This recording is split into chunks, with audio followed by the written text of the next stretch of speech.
Recording. Okay, hold on a second here. Apparently, okay, we are live. It looks like. Okay, we are live. A little rough there. All right, Lenny, be on the Man Down project, brother. Hey, thank you. I thank you for being here, or thank you for bringing me here. It's an honor. It truly is an honor. Glad to have you, man. So, Sorry, I have my dog under my desk, and he's hey, sorry man, about that.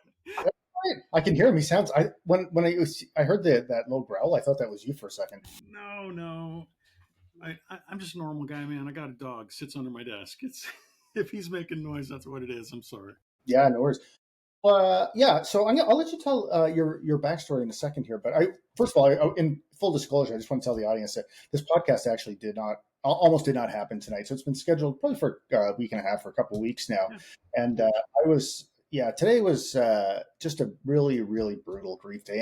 And we'll talk about it after because actually Lenny's going to actually take me through sort of a coaching process because Lenny does a lot of grief coaching. And I'll just talk more about that as we get to that. But first, I'll just give Lenny a quick introduction, and I'll turn it over to you, brother, to introduce yourself. So I came across on TikTok. So we're both on TikTok. He is a huge influencer in the grief space. He's got close to 300,000 subscribers or followers, I guess it is, on TikTok. And I just really loved his content. He's obviously a super compassionate dude. He's been through something that, let's just put it this way, which you'll hear about in a second, is every parent's nightmare. Yeah, so I started following him, and one of the few people I follow on there, and just really love the message and the obvious compassion. And reading some of the comments people leave on your videos, man. I mean, it's obvious you're having a hugely like a profound positive impact. So I always love talking to people like that. So I appreciate you doing this, man. Welcome. I'll turn it over to you, and I'd love to hear what got you into the grief space, the place that yeah. none of us really want to be. No, absolutely. None of us want to be man alive, and it's been a journey. My boys passed, both my boys, Dawson and Devin, in 2011 is when that happened, and it's been hard for a long time, man. Um, Made a lot of really poor decisions trying to process my loss. Well, actually, no, Jason, let me change that.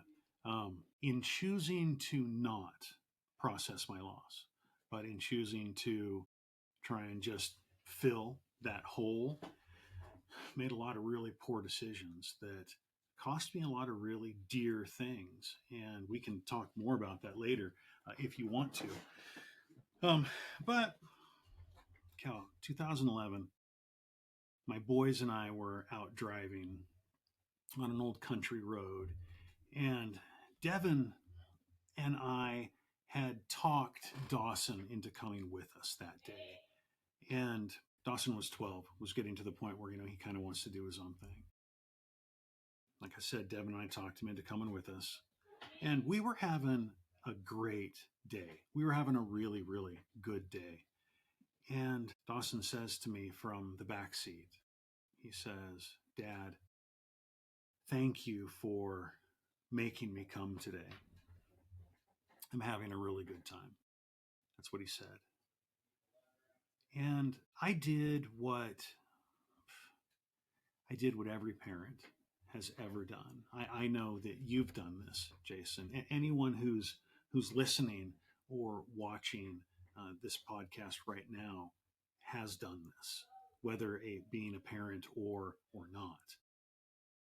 I looked over my shoulder to look at my son, and I could have said, "Well, you should have listened to me," but I didn't. We didn't say anything at all. We just looked at each other, and everything was being said. You know that look, right? You know that look I'm talking about. And we both smiled at each other. And then when I turned my head back, that was when we went through a stop sign. And we got hit right there. And my boys both passed immediately there at the scene. And I didn't lose consciousness at all. So I saw everything. Um, I remember laying there, and my brother in law was behind us. And I remember him running out of his car and coming to to me and keeping me in the car because he doesn't know how injured I am. And I remember the ambulance coming and all of that. I remember everything. So my my loss and my grief is also compounded, with post traumatic and all that wonderful stuff that comes with that.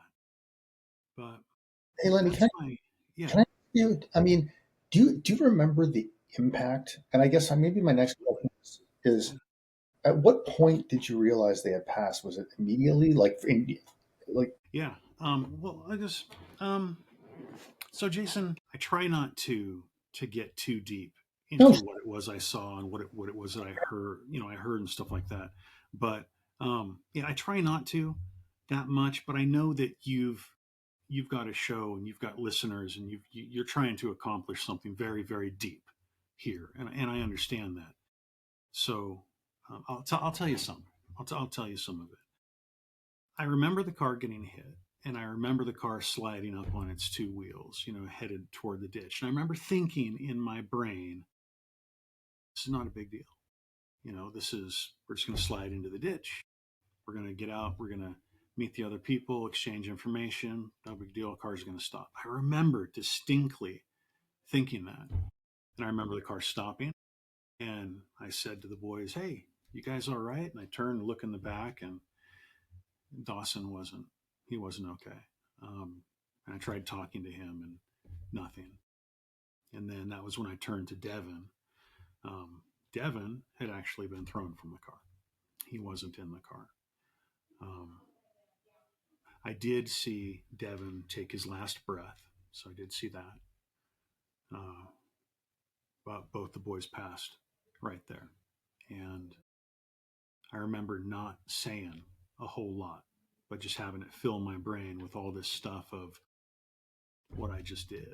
Um, which again, I said there in the beginning, I did the same thing every parent or every driver has ever done. I just got caught, right? And that sat with me for a very, very long time. And I'm talking years that sat with me trying to accept the fact that I just got caught, right? Everybody's done it. Jason, how many times would you say you've turned your head, grab something out of somebody's lap, tell somebody to be quiet? We've 100%. talked about. And isn't it amazing how, to your point, and which I'm sure we'll talk about in much more detail, but logically, that makes all the sense in the world, man. But that's not even close to enough. Yeah. But then, I mean, I then from there trying to not process my loss, basically started making a lot of really poor decisions and lost my marriage, nearly lost my family and everything like that, just because making all kinds of decisions that were harmful to myself, and nobody wanted to put up with it, and I don't blame them one bit, honestly. How clear was it to you Mm-hmm. when you were acting out in this way that it was related to the death of your sons? Like, did you know? Was that Okay. obvious? I love that you asked this question, um, because it wasn't until I decided to change my life when I finally woke up to the fact that I allowed myself to fall in to all those horrible relationships and horrible, ugly people I was hanging out with and getting involved in all kinds of horrible things because I, well, bluntly, I didn't believe I deserved anything better. I knew I was in a bad spot and I knew that things were bad. When I was there, I knew that the people I was hanging out with, stuff I was doing was not okay. I didn't need my mom and dad to tell me. You know what I'm saying? I knew, but I didn't feel like I deserved any better. Yeah. And that's ugly to say, but I can sit back and look at it now and know that that's what it was, but I'm not there anymore. And Yeah, that's okay. yeah. I think that's a place most parents who have lost their kid have been, man. They're probably and still are. So, man, that's intense. Holy. Yeah. So what? I mean, what? So one of the things that I've noticed about my own experience is that when I was deep in that place of, self punishment, addiction, Sure, coping, absolutely. I I did not realize this, but at the time, but I was deep, deep, man, in fucking victim mentality. Like Oh I yeah, a oh yeah. slave to the past, man. And I'm curious what that was. I mean, what was that like for you? Well, mine was survivor's guilt, is what it was. Um, People will have survivor's guilt, wishing that they could have traded the place with the person they lost or whatnot. Mine was survivor's guilt in the fact that there's no reason why I should have walked away, and my boys passed. Um, I have a scar on my forehead, but if you watch any of my content online, you'll see that I'm always wearing a hat because I'm covering up that scar. And that's like this is my mask. You hear people talking about wearing their mask to hide their grief and their loss.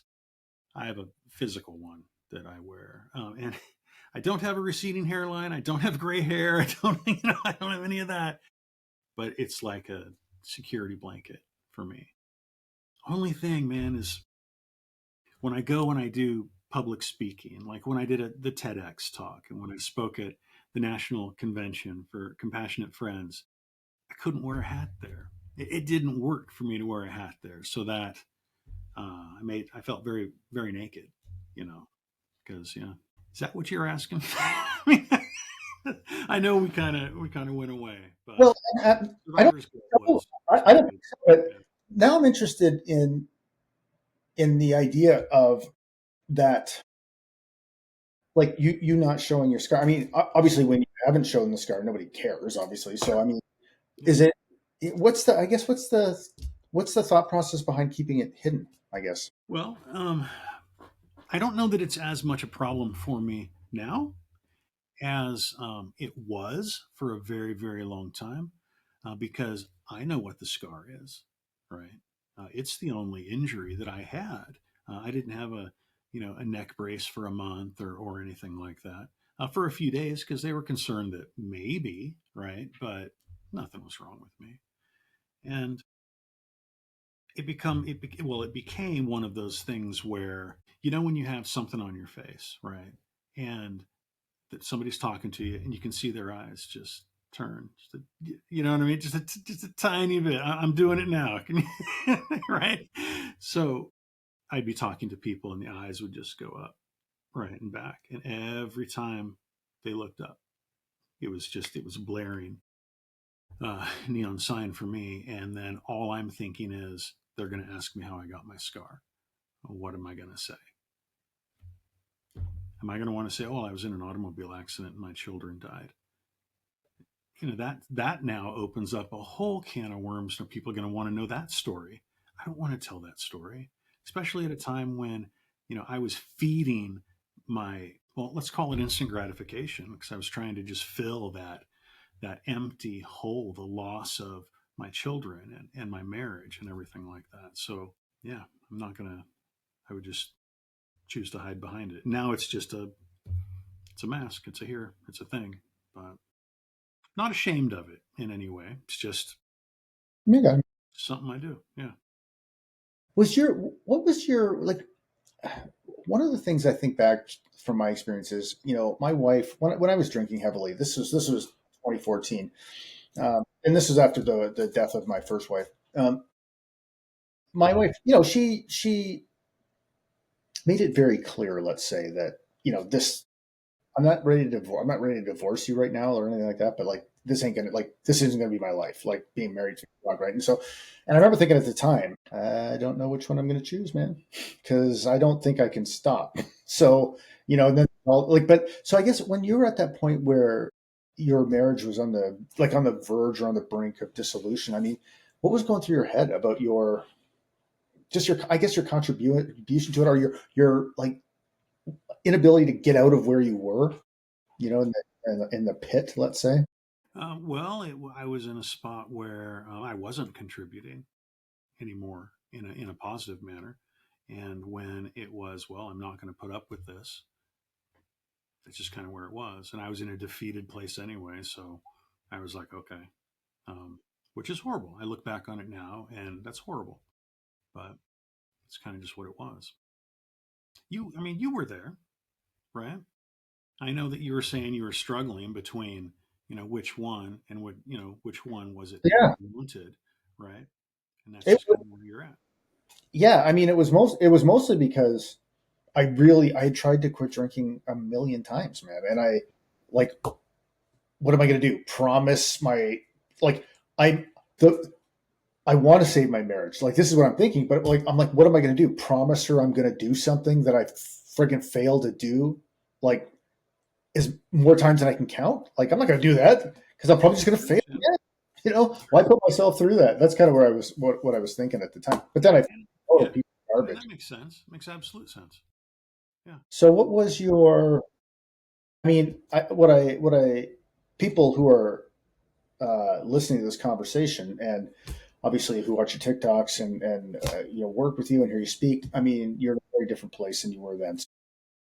I mean, I guess do you remember the? I don't know if you want to call it your bottom moment or the first moment where you saw a glimpse of light. I'd love to hear about that, man. Oh, yeah, yeah. I do remember. I remember my first day where I saw a glimmer of hope. Um, it's funny because, well, it kind of went like this. Um, everything was just everything was a shit. Sorry, man. Okay, no, no, I don't swear. That's the thing. I'm sorry. I didn't want to. We didn't talk about that. So, I'm trying hard.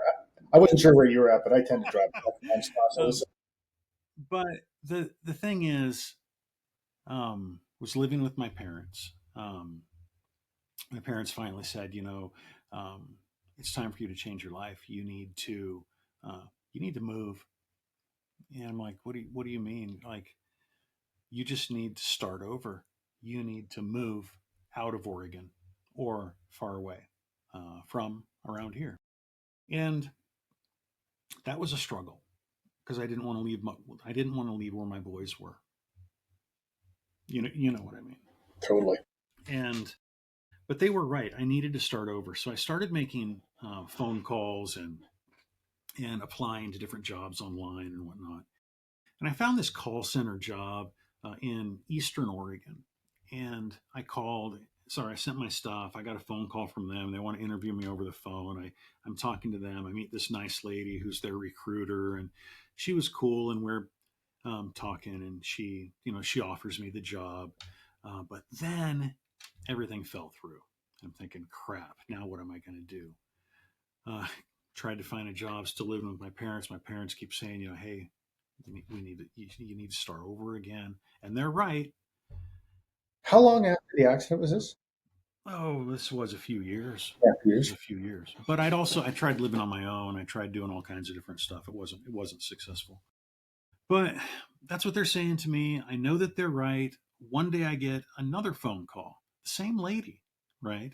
And she says, in Idaho, in Boise, we're starting a new call center there. And she says, why don't you apply to work at that one? And I'm like, okay, Boise, Idaho, that's many hours. We're talking 8 hour drive, or more from where I was at in Oregon. And so applied for that, got that job, and then I moved out to Idaho. And it was a situation where my parents packed up all my stuff in their truck. They drove me out to Idaho to an apartment I had found. They took all my stuff, they put it in my apartment, you know, took me to dinner, and then said, "All right, you're starting over now. We'll talk again at Christmas." And that's kind of what it was. My parents loved me dearly, right, and everything like that. Never had a question about that. They knew it was time for me to start over, and they were doing everything they could to make that happen. Um, I was still scared though, Yeah, because now great. I'm on my own. Um, my job doesn't start for another 2 months, right? I have nothing to do. I don't know where I am. I start going to the library every day, and checking out movies from the library. They have a very small movie section at the library, and it's not very good. Were But you were you still in the, like, describe your state of mind at this time now? Are you well, still I was still, I was scared. I was okay? still scared um, of what my life would be. Right? How am I going to always feel like this, looking for something to fill this hole? Right? That's what I'm saying. Uh, and I'm always by myself. I'm not, I'm falling into that ugly headspace again. So I call the call center because I know they're still putting it together. The recruiter answers the phone, and I say, "Hey, you have to have a custodial, or somebody just to clean up all the crap. There. I just need to do something. Can I come down and do something until my job starts?" And she says, "We have a trainer position open, and you're way more qualified, to do that position. Why don't you come and apply for that?" So I went and applied for that, and I got that. Then I started hanging out with this trainer, or sorry, I was the trainer. Started hanging out with the recruiter. Really nice lady. She had boys roughly close to the same age as the ones I had lost, Dawson and Devin. And we started dating. Now we're married. Okay. So the glimmer of hope I saw was when she and I started hanging out, and I saw that I can do this again, and I can do this real. And I'm in a relationship now with someone who wants what's best for me, right? She knows all about my ugly yucky, right? And she wants what's best for me. She has no ulterior motive for me, which that's what I was being surrounded by before. Mm, I'm sure you've noticed that when you go through tragedy and you have heartbreak and you have grief, that's where the ugly people start coming around, because you're very, very vulnerable, and you can be attacked and you can be taken advantage of very easily. And this was not that. This was everything but that. And we've been together now for a long time. We've been married, and we're very happy and successful, and things are good. Very, very, very, very happy. And she supports me 100% in the TikToks and the YouTube and the grief coaching and everything that's become. So we have a retreat we're going to. I was asked to be a keynote at a retreat coming up soon, and she's going to be coming with me to that and everything. Interesting thing about her, though, is that she's not suffered grief and loss in the same way that I have, but she has to live with me. You know what I mean? She has to see when I'm having those hard days, but it doesn't scare her away. And she wants to be there. That's my hope, right? That's my light that you're talking about. When did I see it? I saw it in her. That's when I saw it. And that's been my inspiration and everything since. a great Don't story, man. tell her. She'll get a big head. Okay? Don't tell her. No, Nobody watched. I'm just kidding.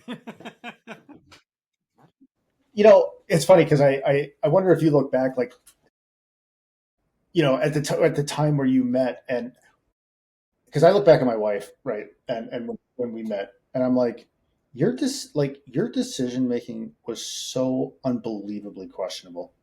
Like, for her to when her and I got together, not yours, I mean my wife's. So I'm talking to her, I'm like, what? There was red flags everywhere, man. Like, Right. Walking red flag.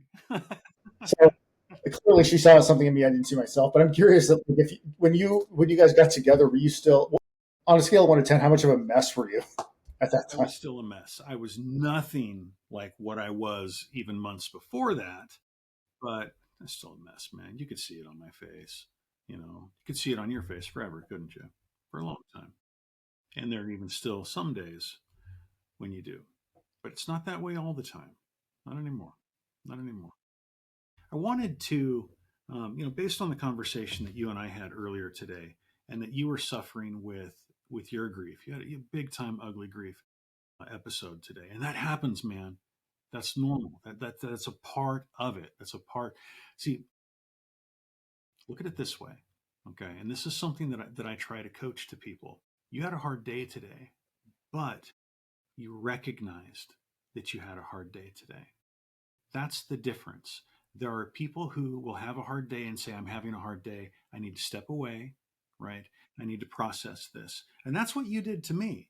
You reached out to me and you said, Lenny, can we just do this a different day? Okay, right? I'm not going to push that on you. Or you can do the I'm going to sit and stare at the wall, right? The world's out to get me. Everything sucks. It's always going to suck. And I'm never, ever, ever going to be happy. See, there's two different walls to look at. One is the I'm recognizing it. I'm going to walk with it. I'm going to figure this out. I'm not going to let it take advantage of me. And the other is the ugly grief. It's ugly grief, good grief. That's what it is. That makes sense? Yeah. But based on the conversation that you and I were having, I brought an illustration to kind of show you what you're going through today. Would that be all right? It would be. I just want to give the listeners some Sure. insight as well, though. When I tried to cancel and said I'm not up for tape, Lenny's response was actually, "You freaking wimp! You get on that." That's not what I said. That's not what I said. Definitely not. Yeah, I mean, just to give some context to today, right? Like, I think that one of the ways that grief plays out, and I think one of the things that makes it more challenging, uh, is that Sorry, as did you hear that? Did you hear my dog? Yeah. my dog down here by my feet, actually. His name's Um, Hudson. He's so amazing. All right. yeah. Sorry. Um, no, yeah, no, it's like so when the grief when the loss first happens, right? The pain is it's so acute and it's so obvious that the pain you're experiencing is associated. Now for me, like it's coming up on it'll be 3 years in a couple months, and this is a tough time of year because Chloe's birthday is next month, and I think Christmas and all that.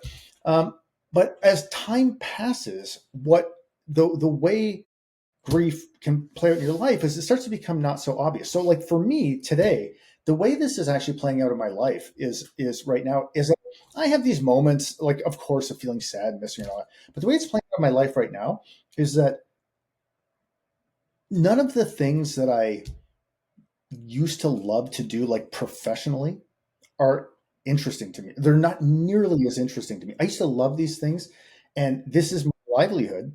And right now, those things are not. Not only are they not lighting me up, they're feeling very heavy, and it's very unsettling because I am Jason, that's right now. exactly what I want to talk about. That's Perfect. exactly what I'm going to show you. And I'm Yeah, going to show you why it's that way. sure. Right? I'd love to. Are you Yeah, ready, man? This is all about you. I'm yeah. not, okay? You're teaching this. I'm just here. Okay, here we go. Let me show you something. You familiar with this game? I am. We play some pretty high stakes game at our family get togethers. My mom has the giant one, that's like Oh yeah. or whatever. No, I have a 4 foot Oh, one of maybe. these that I use up on stage, which is fun. But for those of you who are listening, what I have here is a Jenga game, the game where you pull pieces out and see how long it'll stand up. So, Jason, this is what we got going on here. I want you to envision that this Jenga game, right? Jason, this is you. Okay. This Jenga game is you. When you lost Chloe, okay, 3 years ago, you said you're coming up, right? Coming up on the three. Um, if you were like me, one of the first things that you lost was self confidence. Would you agree with that? Mm, What do you think? A little bit of self confidence? maybe a tiny bit, but I don't think that was a huge factor. But I would say sure, a tiny bit. Okay, tiny bit. Even a tiny bit works. Chloe's your primary loss, right? What comes after that is your secondary loss. Secondary loss is everything that you lose after your primary loss. We're going to use the example of confidence. Those of you who aren't watching but you're listening, I'm taking a piece of this Jenga game out, okay? And this piece, oh, there you go. This is going to represent your confidence. We've now taken it out. It's gone, okay? And we're not going to put it back on top because it's not that easy, right? So I'm going to set it aside. What else would you say you lost? And I'll walk you through it if you need me to. But what else would you say? Lost friends. You lost friends. Okay. Whew. Why do you think that is? I'll pull out a piece while you're thinking about it. Why do you think you lost some of your friends? Oh, I think it's because people are just so uncomfortable. Nothing malicious or anything, but I mean, Oh, no, no, absolutely not. No, people absolutely just not. have so much discomfort around the idea of being with a grieving person, not knowing what to say, not wanting to make it worse. Like, except Exactly. what Yep. most people do is they kind of just fade into the background. And then, as the grieving person, you don't want to be the one who's always like constantly bringing up your dead person, right? So then you Absolutely. don't really talk about it either. So yeah, Well, friends. it makes them uncomfortable because they don't know what to say to you. Yeah, right. Yeah, And some people even fall into the what happened to you is contagious and it can happen to them too. Or it makes them think, oh my gosh, what would happen if that did happen to me? Right? Absolutely. What you're talking about is absolutely fair. So, those of you who are listening, we've now taken out two pieces. You kind of see what's going on here, don't you, Jason? yeah, I do. What else? What else would you say you lost? I lost my capacity to do the amount of work I could do Okay. before, which still Okay. is. So, like your productivity.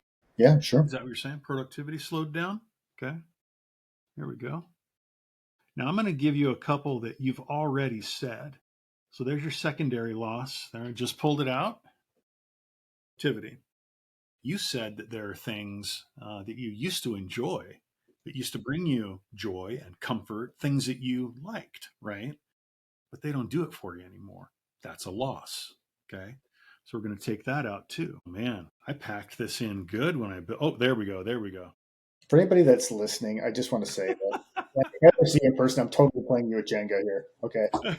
We're playing Jenga. Every time you have lost something, we're taking it out of the stack. The stack represents you. What about future memories?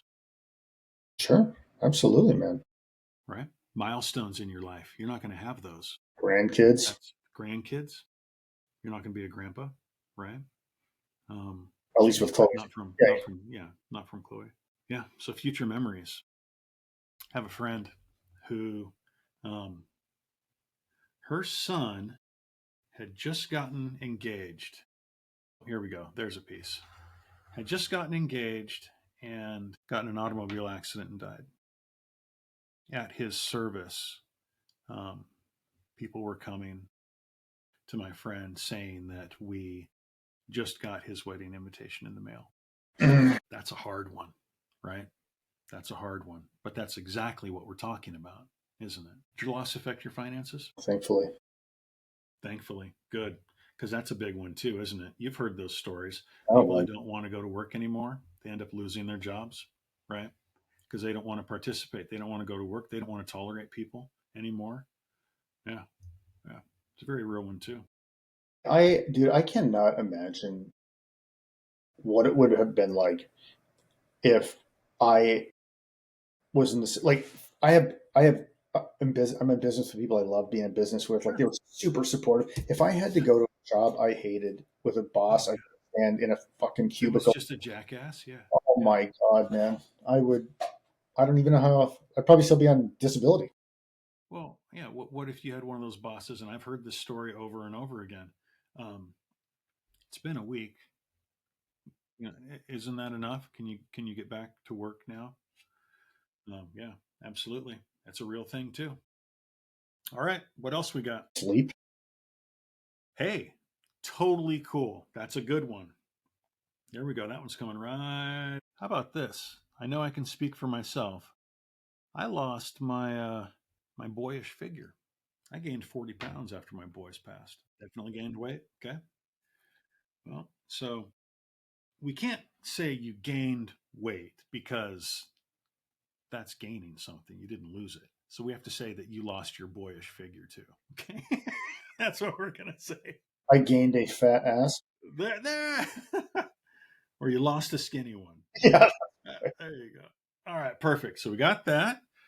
For those of you who are just listening, we've taken one, two, three, four, five, six, seven. We've taken away seven of your things, seven things that are important, and now you're starting to look not so good, are you? Right? Okay. What else? What else would you say? I've lost the, a lot of the memories of Chloe, like in the sense Yeah. that I have not been up until recently, and only literally only one time in 3 years have I ever gone back and looked at old videos. One, it was like a month ago. Yeah. No. The sucky thing about that is it's so common because that's how our brains work, right? Our brains don't remember everything forever, right? Yeah, that's So right. having videos, you're lucky that you have that. As much as you may not want to watch those right now, there will be a day when you do. So it's important that you have. Imagine if you didn't have it. There are Oh, people that don't have it, right? There's comfort in just knowing that I do have it if I want to listen to it, right? If I want to see it. But there are some people that don't even have that. yeah, totally. And I think the thing is like, and I'm sure this is pretty common, is part of what is creates a resistance to wanting to go back and look at them is that I don't want to taint them because Yeah. because you start to look at everything in terms of, oh well, this memory happened with my kid, which was 3 years and 4 days before they died. You know what I mean? Like Yeah. so. No, I get it. Yeah. No, absolutely. No, absolutely fair. Great observation. I love that. I love that. What else? I know you're not that lucky to Um, only lose that many. yeah, no, I mean I've lost. I think I've lost a lot of the optimism. Yeah. And I'm still an optimist. Honestly, I still consider myself an optimistic person, but I was pretty pathologically optimistic. So, I mean, thankfully, I think I had a reasonable starting point. But yeah, I mean, I'm definitely not as optimistic. I'm not pessimistic, but I'm not. No, no, no, no, no, no. And no one's saying that. Yeah, yeah, but No, but I would agree. I used to have a sense of humor that was fun. Now, I mean, sense of humor I have now is still fun, but yeah, you know what I'm saying. It's different. yeah, Is your laugh the same? yeah, I think so. Maybe a little wheezier, but that's more because I'm like 3 years older. Okay. Uh, What else? What else? libido. Okay. Yeah, Absolutely fair. People don't like to admit that one, but uh, it's true, isn't it? yeah. Very real one. Very real. Let's talk about your drinking. You didn't drink before that, not to the excessive level. So what would we call that? Sorry, You said it. lost your well, you were talking about your drinking, right? You started drinking a lot, right? And you didn't do that before. Why didn't you do that before? I did do Not that. excessive. I did do that before, but it was mostly because it was all related to the same thing, man. It was the mental, like with my wife dying. It was 5 years of living like really hell, and so I mean, I I started bet. drinking during that time. Yeah, but Okay. yeah, Well, then we won't do that one. But it's an observation, isn't it? It's something to yeah, think about. totally. Okay, let's see. What about tolerance? Yeah, I You know exactly what I'm talking about. it's what it is, man. It's for me, it's crowds. I never ever used to have any issue being around a crowd of people, but I cannot tolerate it now. What about safety Mm, for you, for others? yeah, I mean, I People who are important to you leave the house. You realize you may not ever see them again. You know what I'm talking about. yeah, mostly my other daughter Yeah, for sure. Yeah. yeah. And so you worry about that kind of stuff, right? I worry about it, and in a way, I worry about it for her, but I also worry about it for me because sometimes I think if she dies, I don't know, man. I don't know if I can do a third rodeo here. But if your wife hadn't passed and if Chloe hadn't passed, that's not something you'd think about, right? Tell you what, man, before my boys passed, my biggest fear, and I've talked about this in interviews, on the stage, on TikTok, my biggest fear was not that my boys would die, not that they would get in an accident, not that they would pass, because that stuff doesn't happen to me, right? That's not going to happen to me. What I was afraid of, and I think you can resonate with this because you're a dad, I was afraid that we would go somewhere and I'd get beat up in front of my children. That was my biggest fear. Not money, not anything like that. We'd always figure that stuff out. I was afraid that my boys would see that and what they might think of that. And that was my biggest fear. Which is such a Anything else doesn't that doesn't happen to us. Do you understand what I'm? Does that Well, grab you? well, yeah, I think yes, but not probably not in the same way in the sense that when my wife like so in the 5 years leading up to her death, I mean, I spent literally every minute being like, no, not literally every minute, but I remember thinking many times, if I was watching this story on an episode of Oprah, I would be like, this would never happen to me, man. Like, and so when she died, like that was the part where I had that when she died, and then when my daughter died, I didn't really go through that too much. All right, not a problem. But you understand what I'm talking about. Yeah, for sure. I mean, I lost the chance to see my wife and daughter's relationship evolve. You know, Yeah, a got a big one, milestone, man. a big deal, right? That's a big deal. That's something every father would want to see. So, those of you who can't see what we're doing, this is representing Jason. And man, Jason, you ain't got much left, man. You to me, you look like you're one loss from falling down. What do you think? Uh, What's this looking like to you? it is looking flimsy for It is sure. looking flimsy. Looks well. We could probably take out a couple more. Let What me ask else? let me ask let me ask Sure. you, what's your definition of falling down? I mean, obviously we're talking about the Jenga thing here, but I mean, like, what do you putting that in the context of grief? What does that mean to Sure. you? Well, I take it as well. Let me use this as an example. You've heard the analogy, or not analogy. You've heard people say, no, not allegory. That's not it either. There's no right way or wrong way to grieve. You've heard that, right? Personally, I think that's bullshit. I Me too. don't agree with that. Totally. 100%. I do not agree with that. And this is what I mean. And this is always what I say when people say that was having such a, okay, you had a rough day today, right? If you decided, I'm going to go down to the 7-Eleven, right? I'm going to take all their money. I'm going to take a bunch of their food, grab a soda, right? Because I want it. While you're getting all of it, you're leaving, and then along come the police and they say, whoa, Jason, you can't do that. We're going to have to arrest you. You can't look at him in the eye and say, whoa, man, I'm grieving. This is okay because there's no right way or wrong way to grieve. And I know that's an extreme analogy, right? I know that it is, but it illustrates what I'm trying to say.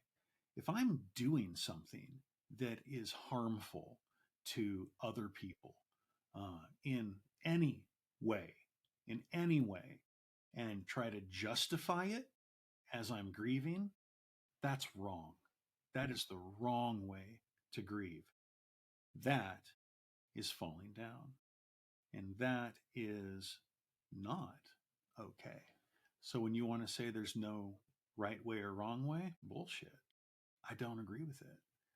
And I need to sincerely apologize to you because I've now said bullshit several times. And I told you I didn't want to do that, but I get passionate about it, man. You know, I don't swear, not on a regular basis, but this is when it comes to, and maybe it's because for a long time I hurt people, right? With my decisions and the things I was doing. And I was trying to, well, not process my loss, but I was trying to fill that hole. Maybe that's why I'm so passionate about it, but there is a wrong way to process loss, and it's by hurting other people or yourself. That's falling down. Makes sense. Good explanation, man. That answer? Yeah. Okay, we got a couple more, man. We got a couple more. What else? Joy. I think that's fair. I'm not nearly as joyful as I once was, I would say. And that's not a fun one to admit, is it? It's No, not. It's no. not fun, especially if you're a person who all your life was joyous, could find the simplest joy in anything. So the problem we're running into. Oh, there we go. There we go. That's an easy one to take out. Ooh, perfect. All right. So we're down to 1, 2, 3, 4, 5, 6, 7, 8, 9, 10, 11, 12, 13, 14. We've taken out 14 pieces. Can you believe that? That's crazy. That is crazy. So, for those of you who are watching or not watching, sorry, you're listening, there's not much left here. There really isn't. Honestly, Jason, I don't think we need to go any further because this is going to perfectly illustrate what happened to you today. Let me explain it this way. You sent me a message and you said, um, had a tough grief day today. Let's postpone, do this another time. I want to challenge you and say you weren't having an ugly grief day. You were having I can't find joy day, right? You're having a confidence day. You're having a I can't stand people today. You understand what I'm saying? All these things we took out, all of your secondary loss. You're having a secondary loss day, not a grief day, not a grief day. And the thing is this, there's nothing wrong with that. Absolutely nothing wrong with that. But let's look at this. So this is you. You say to me, Lenny, why don't we postpone? I'm just not on it today. Well, Jason, if this represents you, right? Of course, right? Look at all the things that we took out. And this is how you are today. You're not even a shell, man, right? You're not even a shell of what you were before your loss. With all of your secondary loss, you're not broken, but you have some pieces missing, right? So, of course, having a rough day? Of course you are, man. And that's okay. What was the first thing I said to you? Do you recall? No, but I can read it if you like. No, no, no, no. Remember, I said the important thing is you recognized the fact that you were having the rough day. That is the first part of processing your loss, recognizing the fact that things aren't good today. Instead of the stare at the wall, the world's out to get me, everything is going to suck, grief forever, you recognize the fact that something ain't right today. I need to figure this out. I need to process my loss and I need to learn how to walk with it. That's what we did today. So, question We about recognized it. Yeah. what makes it important from your perspective to differentiate between, uh, let's say, like I understand obviously why it's important to differentiate between uh, primary and secondary loss, but what makes it important in your mind to differentiate between a grief day and a secondary loss day? What is a grief day? Good question. Well, I mean that is the question. What is a grief day? Well, is a grief day just that I'm missing the one that I lost, or is it back to the examples we used of the Jenga? I'm suffering from a confidence issue today. I'm suffering from a lack of sleep issue today. I'm suffering from a I hate people. We didn't straight out say I hate people, but we talked about tolerance, right? I don't have tolerance anymore. Am I suffering from um, what do we call this? Perseverance? Did we say productivity? Yeah, but Productivity day? Okay. Do those things necessarily have to be grief related? they do not. No, they certainly don't have to be grief related. Absolutely. Mm-hmm. So that would then start the argument, which is a whole nother thing. How many of grieving parents are having a secondary loss day and justify it as a grief day? Does that make sense? And that's a whole nother conversation. And that's one where you would want to bring a lot of people on and at the same time and actually talk about that and get different points of views and opinions on that Yeah, but I because it think is so easy to do. well, and I So think you're easy. yeah, and honestly, I mean, nobody. Not only do we not learn about grief, which is why I think conversations like this are so important, but we don't teach anybody emotional intelligence, man. So it's very difficult for a lot of people to distinguish, like there are, or to be able to like understand and articulate their internal conditions. So they might feel anger and they don't recognize that underneath that it's actually like frustration because I really want my Right. kid or whatever, like some or regret or whatever. And so But because they've had loss in their life, they then say it's because I'm grieving. yeah, right, for sure. But is that true?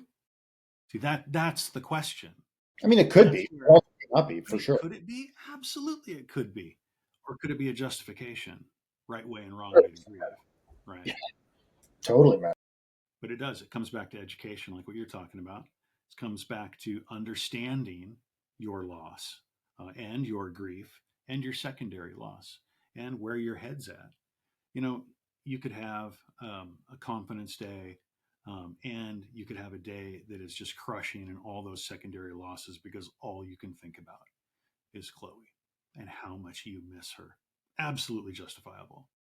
But when it's always that, that's something to talk about and that's something to think about. 100%. So, I mean, when you work with people, so how do you, I mean, what's the journey you, I mean, I'm sure it's all obviously very individual because grief is so, Sure. just generally speaking, what's the journey you take them on? So I take people on.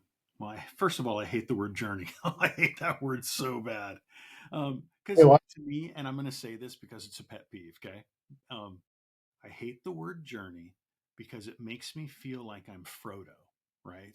And I've got the ring, right? I have the ring of power, and I need to throw it into Mount Mordor.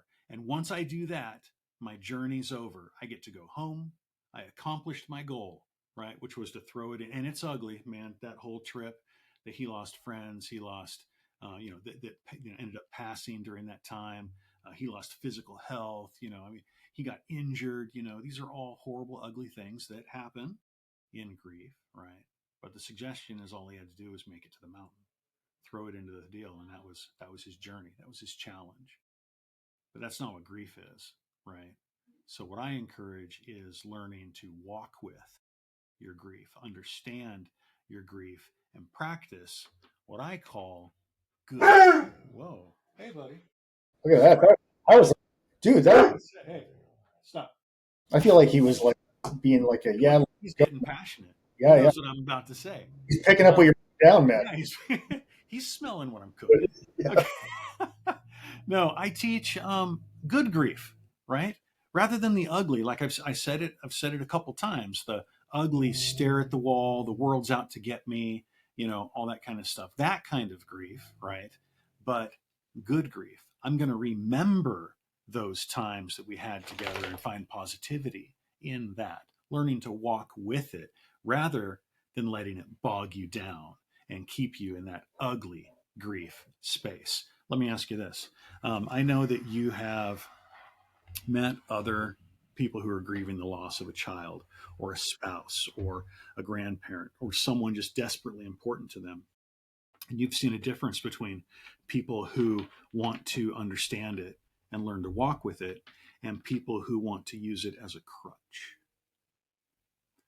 And I don't like saying that, but it's a painful reality. And that's dangerous because then you can get to all I want to do is talk about how much it sucks because now I get attention about that. And man, I hate to say that. And it's ugly. It's ugly, ugly. But I've seen it. I have seen it. And I know that you have as well. And it's sad and it's ugly. I push good grief. That's what I do. You know, yeah, I love that. And I think that what can happen is so easy to happen. Like if you look at like what you and I are doing, like I think why it's such an integral part of our healing is because like this work is something that is meaningful to you and I. Like this for me, this feels like a way of honoring my first wife and my daughter's lives and deaths, etc. So it feels important. What and I think it's very easy for the loved ones left behind to make their primary connection with their loved one that they lost through pain, you know, and they feel like if the pain lessens, like the connection lessens, like the pain is somehow representative, like the depth of the pain is representative of how much I love them, and man, that is a freaking dangerous place to be. Very dangerous place to be. And it comes back to what you said earlier, education. People aren't taught about it. They don't. Uh, Keanu Reeves was asked on um, a late night show because he's suffered through some major losses in his life, and they asked him this, and really, it's funny because his answer is so simple, but when you start to think about it, it's absolutely true. They asked him what happens after you die. Now, that's a loaded question, right? Especially for a celebrity, right? That's a loaded question. He paused and he said, people will miss you. That's what happens when you die. And I remember the first time I heard that, and it really resonated with me. Um, and that's something that I teach as well. Just because it hurts doesn't mean that things have to be ugly forever. It's okay to miss someone. It absolutely is okay. And some people have a hard time accepting that. I got a question. They think that it has to be bigger than that, is what I'm trying to say. Yeah. You have a question? Yeah, I'm curious if you're, and that, you know, what, I don't want to pry in anyway, so I'm not gonna. I'll Sure. just ask a general question. But like, did your relationship with faith, Mhm. there either strengthen or weaken or whatever, like, did that change for you? Because what I noticed for myself lately is I've been basically, I would say I've been an atheist. My like probably I'm 52 for probably the first 40 years of my life, and now then I became agnostic because you get older, you realize how dumb you are. I mean, God, I don't know anything. How would I have any definitive reason to believe? Sure. But I find myself now really being really interested and like called towards Christianity. I think, and it's so surprising for me to. It is really unsettling for me, man, because it's so different. But I think it's that number one, things have happened since Chloe died that are just my current worldview. Those things are inexplicable to my current worldview. Like some of the signs of it, it's just incredible, man. But I also think that I don't know, I'm tired. I'm just tired of. I just want to give it up in a way. So, anyways, I'm just curious if you know You're your. talking faith and stuff like that. No, that's an excellent question. One thing I rarely ever talk about, I think that people see it, but just in how I interact. But I am a believer. I've always been a believer. After my boys passed, I never shook my fist in the sky. I never denounced God. Um, I definitely uh, denied him, we'll say it this way, denied him through the lifestyle I chose to live after that, but I never lost faith. I also think that because of that, I was able to recognize that the things I was getting involved in were not wholesome, were not um, a plan for my life, which is why I had so many struggles. And the I told I said in the beginning the I don't deserve any better. Right. These were decisions I was making, and I knew that they were wrong, but I was justifying it by the fact that everything is my fault. That was what I struggled with for a long time. We talked about that, about how eventually I had to come to a spot where everyone has done this. Everyone has looked over their shoulder, but I got caught. So, I but I appreciate. never lost faith. Still have faith today. It's integral part of my life. Um, yeah, never shook my fist in the sky at God. I never did. Um, I'll never, I'll never go into the. I hate it. The well, God just needed two more angels. Oh, I'm not. No, I'm not. I'm not. I'm not doing that. God needed them more than you did. No, He didn't. No, I'm not going to agree with that either. Um, God gives everyone a time limit, right? You've heard these things, right? I don't subscribe to that one. Anything like that. I don't. I believe that things happen, right? Things happen, and that's just the world that we live in. But that's where we have to determine where we're going to draw our strength, right? And I chose for a long time not to draw my strength off my faith. I do today, right? Um, but I understand that it's not for everyone, right? So I don't push it, right? It's what it's what I have, and it's what my family has, and that's what we do. Not going to push it on anybody else. yeah, I don't know. I appreciate you sharing that, man. Yeah, maybe I don't have anything else to say. It's just something I'm very interested about. I'm very fortunate to have some guys in my life that are just they're deeply, deeply faithful, but they're just the most wonderful representatives of faith, and they're walking beside me in this journey. So I'm part of a Bible study every day, and my thought process is, I might not fully believe right now, like I'm closer than I've ever been. Let's put it that way. But I figure, you know what, trying to be intentional about the teachings of Jesus with some guys I love. I mean, there's worse ways to spend time because those teachings are amazing, man. Yeah. One thing I want to ask you about, just a couple more on acceptance. So you mentioned that I you do. I need to let you know.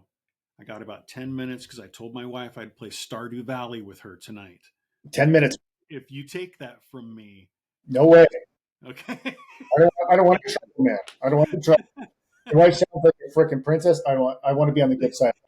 So just quickly, I'd love to hear about the idea of Yeah. when you mentioned going from the like it was my fault to it could have like it could have we've all done it.